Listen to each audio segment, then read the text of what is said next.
everyone, it's me, C Lefty Run with my week 2 Boston Marathon training update. I'm doing a 14-week plan, as you know, so this is week 2. But before I get started, I'm going to give you a little background on myself.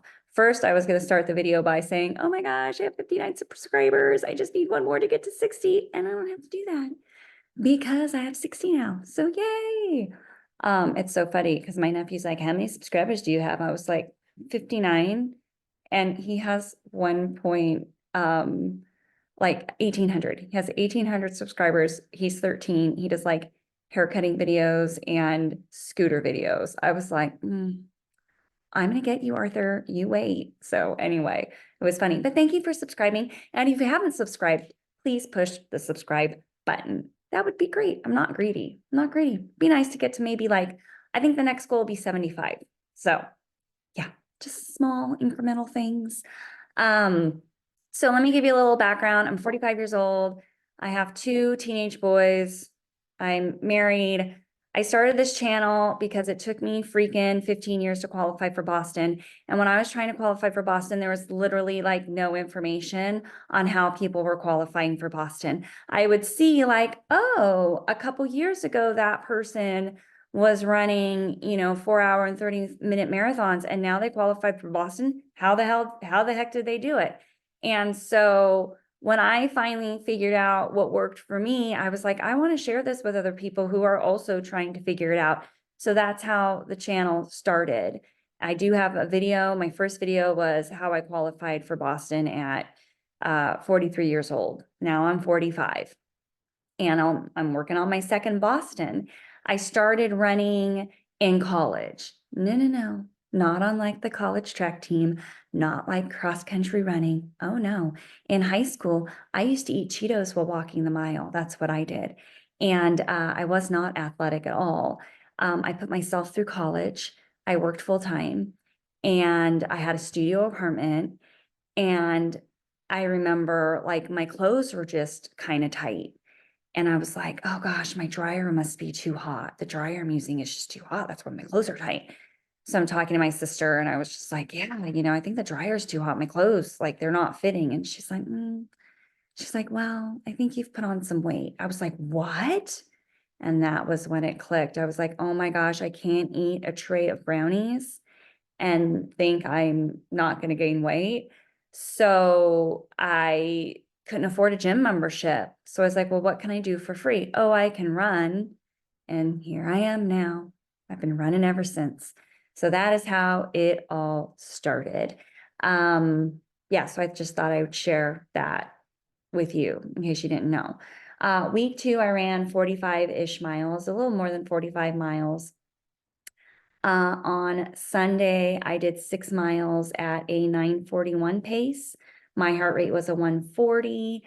I ran in the Zoom X Invincible 2, and I try to use Sunday as like a recovery run. And I can get up to my range is like my range can be as slow as like a 10:40. It could be anything and go to like a 10:42.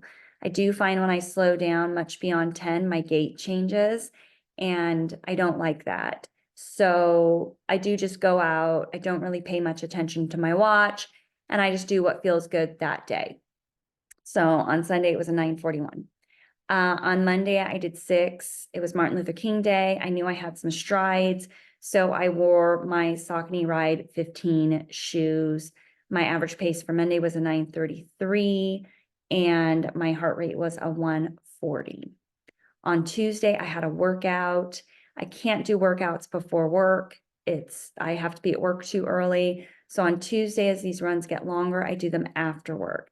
However, this Tuesday, my kids had things right after school. So I did them, my group that I train with, my local run club, they have a track workout on Tuesdays. And there's a gentleman who always plans the workouts and they're really good. But when I'm in training, I have my own track workout to do. And I always feel silly deviating from his, and he doesn't care. He's like, no, you do, whatever you need to do, whatever's in your plan. And everyone's like, wait, you're doing something different. I was like, yeah, I'm doing something different. So I did my 1.5 mile warm up. And then I had 8 times 600 meters. And in between each 600, I had a quarter-mile recovery. And then I had a 1.5 mile cool down. And it actually like went quite well. I went into the workout thinking I'm okay if I keep it around a 7:30, because typically sometimes if you run too fast, it can trigger hip issues. For me, I've been fortunate it hasn't triggered it. It kind of makes my hip feel better. So the workout, my range was like a 7:13 to 7:24. And I felt really good at 7:04 was the first one, 7:04 was the second one, 7:01 was the third one, 7:02 was the fourth one, 7:10 was the fifth one. 7:10 again was the sixth one, 7:04 was the seventh one, and 7:06 was the eighth one. I wore the New Balance Rebel V3. They don't have a plate in them, but they're quite peppy. So I wanted to try those out for track. So that was kind of confidence building for me. Also, it's just helpful to have other people around you. It's motivating to do it by myself. My paces are never as good alone as they are when I'm with other people. Wednesday was a rest day for me. I love that rest day.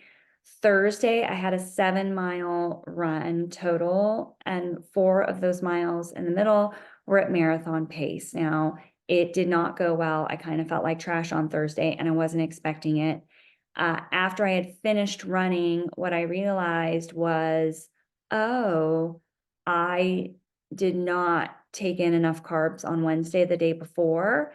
And I really need to start paying attention to that. I'm going to be honest with you. I really struggle. Like, I'm trying to work on the protein, and being someone that used to be overweight, I struggle with all the carbs that are required, because I'm afraid I'm just going to turn into an Oompa Loompa if I'm being totally honest.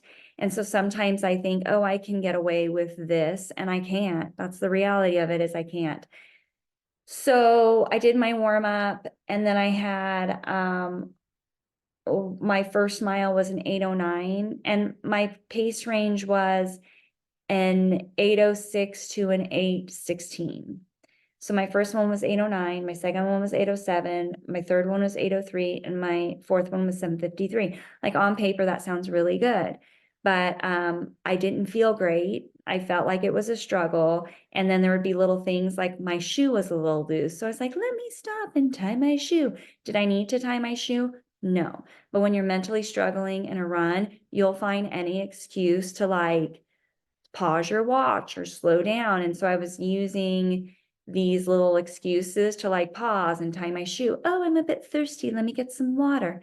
I got around 4 miles without water. I needed to stop for water, but I did. And I paused my watch. So the integrity of the workout was a little bit lost.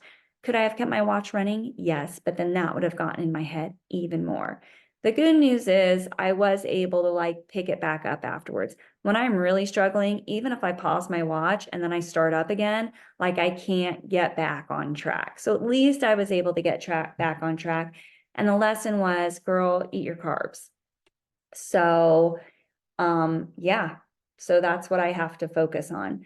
I ran that in the Saucony Endorphin Pro 3, which I've used for 2 marathons now, Boston and Revel Big Bear.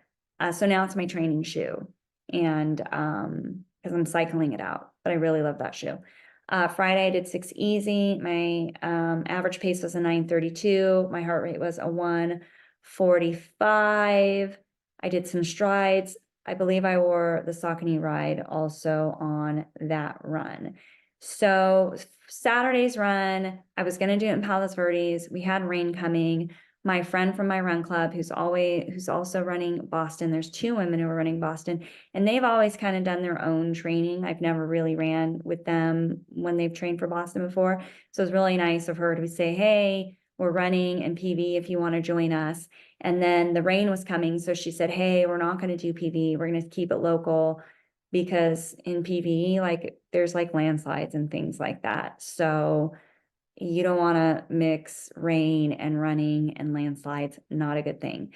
So we kept it local. We threw in some hills. I think I got about close to 400 feet of gain. And yeah, they're very strong runners. So it was fun to run with them. I really paid attention to my fueling. And before the run, I had coffee, I had oatmeal, and then I took a gel. And then I met them for the run and I had a handheld with Tailwind in it. And then mile 4, I took a Honey Stinger Gold gel. Mile 8, I took a Honey Stinger caffeinated gel. I think I also said I took a gel before the run, a caffeinated one. When I race, I use Precision Fuel. It has 30 grams of carbs, but in training, I do the Honey Stinger Gold because it's cheaper. I think it has like 22 or 23 grams of carbs, but for marathon, you know, if you're running a full marathon, that extra 5 grams of carbs makes a big difference for me. It's just too expensive for me to train with it. So I'll go a cheaper option for training. And then like for Mesa and for Boston, I'll use my Precision Fuel. What's so funny is I've been wanting to run with these women on the weekend for a while, and I think I'm in now. When they invited me, I was like, oh my gosh. And so I got invited for next Saturday. It's like a secret club. And I was like, ooh, okay, I'll have someone to do some long runs with on Saturdays, which will be nice. Because when I was doing the plan before, where I would include marathon pace work in my Saturday run, because I couldn't do it on Thursdays, now I have some wiggle room, and my long run pace on Saturdays, I think the range is like 8:40 to 9:11. So I can, you know, I don't have to stick to the park and do the loops and all of those things. I can go and try different routes. So that should be fun. Here's a little funny story. So in the past, when I decided I wanted to qualify for Boston years ago, 2019, I used a popular online coaching service that my friend had success with, and I didn't have success with it. The coach that I was assigned would like forget to update my schedule. So I would wake up on Monday and there would be like no run in my calendar. So I'd just have to guess, or I would always comment on every run and she wouldn't comment back. Or the thing she would say would be like, your legs look tired today. I'm not kidding. It was awful. And like just completely destroyed my confidence. So finally broke up with them. And then I joined Luke Humphrey Running, but I never had coaching through Luke Humphrey. I would just use the plans and kind of do the Facebook group and all of that stuff. But I was very hesitant to spend the money for coaching again, because I'm just like, oh gosh, is that what it is? It's just like a schedule if you're lucky and no real feedback. So he had a special for Boston where he's like, hey, I'm going to coach a Boston group. I'll look over everyone's training. I'll give feedback. Let me know if you're interested. And I thought, oh gosh, do I want that? It could kill my confidence again. But I had been doing it for a long time. You know, the last couple of years I've used his plans, watched his webinars, and I was like, I'm going to give it a shot. I'm going to give it a shot. And so I've really enjoyed it so far. I think it's great. At the end of every week, I fill out a log, like how the week's going, how much, you know, water you drink, all that stuff. So last week I said, I have Mesa coming up. You know, I think I said, how should I adjust the week? And he was like, what? You doing Mesa? Aren't you like getting over a hip injury? You know, do you think it's necessary for you to do that? Like, isn't your goal Boston? What if you mess things up again? But it was just nice to have someone look out for you in that way. And I was like, oh wow, my husband was like, that's good, he's looking out for you, like he's concerned about your injury, you know? And I was just like, and that's what I've always expected from coaching. And so, you know, I just thought I'd share that story because I guess coaching can be good at times. So anyway, I ended up telling him I'm meeting a friend there. I'm going to go see my aunt. My goal was really, I had a 14-mile run that day and I want to support my friend running the full. So why not run the half? And he was like, okay, just, you know, don't be very, you know, trust your gut. Don't go all out. You don't want to blow it for Boston. I was like, I know, you know, but anyway, so I just thought I would share that because it was just so different from what I had experienced in the past. So anyway, I hope your running is going well. My hip, my hip, my hip, my hip. You guys, I had zero pain today on my run. Zero. Yeah. I don't even know if it's sometimes now I just reduce it to a niggle. Like it's not even a 1 anymore. And what I really think it is, I think my left arch was weak, which is what the chiropractor said.